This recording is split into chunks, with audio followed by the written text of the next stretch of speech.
Top quality और consistent performance के लिए सिर्फ सिल्वर पंप्स एंड मोटर्स, नाम याद रखना। ક્રિમિનલ્સની દુનિયા પણ દિલચસ્પ હોય છે। જાણીએ છેલ્લા એક દશકમાં ઊભી થયેલી ગેંગ્સ વિશે। વાત રાજકોટની કરીએ। રાજકોટ ક્રાઇમ બ્રાન્ચે 2 સોપારી કિલર્સને પકડ્યા, જે સોપારી લઈ અને લોકોની હત્યા કરતા।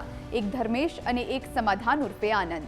ધર્મેશની બહેનની છેડતી કરનાર સરફરાઝની ધર્મેશે હત્યા કરી નાખી। લીંબડી પોલીસે એની ધરપકડ કરી, જો કે પેરોલ જમ કરીને ભાગ્યો। ધર્મેશ હવે અંધારી આલમમાં આગળ વધવા માંગતો હતો। ધર્મેશે અનિલ રાઠીની ગેંગ જોઈન કરી। આ બધા વચ્ચે એક વ્યક્તિની હત્યા માટે અનિલ કાઠીને 25 લાખની સોપારી મળી। અનિલે 10 લાખ રૂપિયા એડવાન્સ લીધા અને કામ ધર્મેશ અને સમાધાન ઉર્ફે આનંદને સોંપ્યું। સમાધાન ઉર્ફે આનંદ ઉપર પણ મહારાષ્ટ્રમાં ઘણા ગુના નોંધાયેલા છે। સોપારીનું કામ હાથમાં લીધા બાદ અનિલ કાઠી ઉપરાંત ધર્મેશ અને સમાધાન ત્રણેય બનાસકાંઠા પહોંચ્યા। બનાસકાંઠામાં મફા પટેલની સોપારી લીધી હતી। તારીખ 27/10/2023 મફા પટેલ બાઇક પર પોતાની પત્ની સાથે ઘરે જતો હતો, ત્યારે અનિલ કાઠી અને તેના સાગરીતોએ એક જીપમાં મફા પટેલનો પીછો કર્યો અને સુમસામ રસ્તા પર મફા પટેલની દર્દનાક રીતે પત્નીની સામે તડપાવીને આખરે ગોળી મારીને હત્યા કરી દેવાઈ। આ સોપારી ભગીરથ બારોટ દ્વારા આપવામાં આવી હતી। ભગીરથના પિતાની 2016માં હત્યા થઈ હતી અને તેનો આરોપ મફા પટેલ પર હતો। હત્યા બાદ અનિલ સમેત ધર્મેશ અને સમાધાન ઉર્ફે આનંદ ફરાર હતા।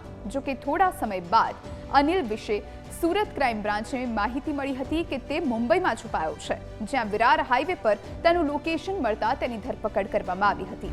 અનિલ કાઠી ગુજરાત પોલીસના માટે માથાનો દુખાવો બની ચૂક્યો હતો। હત્યાનો પ્રયાસ ઉપરાંત લૂંટ, પ્રોહિબિશનના 24થી વધારે ગુના તેના માથે રજીસ્ટર્ડ હતા। ઉપરાંત મહારાષ્ટ્ર પોલીસ પણ તેની શોધી રહી હતી।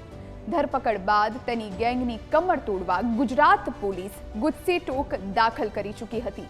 જો કે એના શૂટર્સ ધર્મેશ અને સમાધાન ઉર્ફે આનંદ ફરાર હતા। એમને પકડવા જરૂરી હતા, કારણ કે અનિલની ગેરહાજરીમાં પણ ગુના થઈ રહ્યા હોવાની જાણકારી પોલીસને હતી। આ બધાની વચ્ચે રાજકોટ ક્રાઇમ બ્રાન્ચને ધર્મેશ અને સમાધાન ઉર્ફે આનંદની જાણકારી મળી કે તેઓ રાજકોટ તરફ આવી રહ્યા છે। ચોક્કસ બાતમીના આધારે ટીમો કામે વળગી અને બંને ઝડપાઈ ગયા। અનિલ કાઠી ગેંગ મોટા કારનામા કરે અને સામ્રાજ્ય જમાવે એ કોઈ રીતે ગુજરાત પોલીસને પાલવે નહીં। અનિલ પહેલા પણ કેટલાક હિસ્ટ્રી શીટર્સ જેમણે માફિયા બનવાના પ્રયત્નો કર્યા હતા તેમના વિશે જાણીએ। સૌથી પહેલા નામ મુકેશ હરજાણીનું। મુકેશ હરજાણી મધ્ય ગુજરાતમાં આતંકનો પર્યાય બન્યો હતો। પોલીસ પ્રોટેક્શન હોવા છતાં વ્યક્તિનું અપહરણ કરી 1.5 કરોડની ખંડણી માંગી હતી। જો કે વડોદરા જેલ બહાર આવ્યા બાદ એના જ ઓળખીતા બુટલેગર સિંધીએ તેની હત્યા કરી દીધી હતી। વિશાલ ગોસ્વામીનો આતંક જબરદસ્ત હતો। જ્વેલર્સ પાસે ખંડણી માંગવી અને ના આપે તો હત્યા કરી દેવી, જેથી વિશાલનો ડર ગુજરાતના વેપારી આલમમાં જોવા મળતો હતો। જો કે અમદાવાદ ક્રાઇમ બ્રાન્ચની ટીમે તેને જબરદસ્ત ઓપરેશન કરી પકડ્યો હતો। એની ધરપકડ સમયે એને ક્રાઇમ બ્રાન્ચના અધિકારીઓ પર ફાયરિંગ કરી દીધું હતું। જો કે બીજા અધિકારીઓ એલર્ટ હોવાના કારણે ફાયરિંગ મિસ થયું હતું। 2015થી વિશાલ સાબરમતી જેલમાં કેદ છે। ગેંગ ગુજરાતમાં ઓપરેટ નથી કરતી। જયેશ પટેલ જામનગર અને સૌરાષ્ટ્રમાં પોતાનું સામ્રાજ્ય ઊભું કરવા માંગતો હતો। જમીનો પર ગેરકાયદેસર કબજો કરવો અને સેટલમેન્ટમાં પૈસા માંગવા એનો મુખ્ય ધંધો બની ગયો હતો। કોઈ ના માને તો ફાયરિંગ કરાવતો। જાણીતા વકીલ કિરીટ જોશીની હત્યા કરાવી પોતાનો ડર ઊભો કર્યો હતો। જો કે ગુજરાત સરકારે આ મામલાને ગંભીરતાથી લીધો અને પોલીસ અધિકારીઓએ એની આખી ગેંગ ખતમ કરી નાખી। અરવિંદ બીકાથી રાજસ્થાન અને ગુજરાત પોલીસ થાકી ગઈ હતી। અમદાવાદ ક્રાઇમની ટીમો પકડવા ગઈ ત્યારે ટીમ પર પોલીસ પર ફાયરિંગ કરી તે ભાગી ગયો હતો।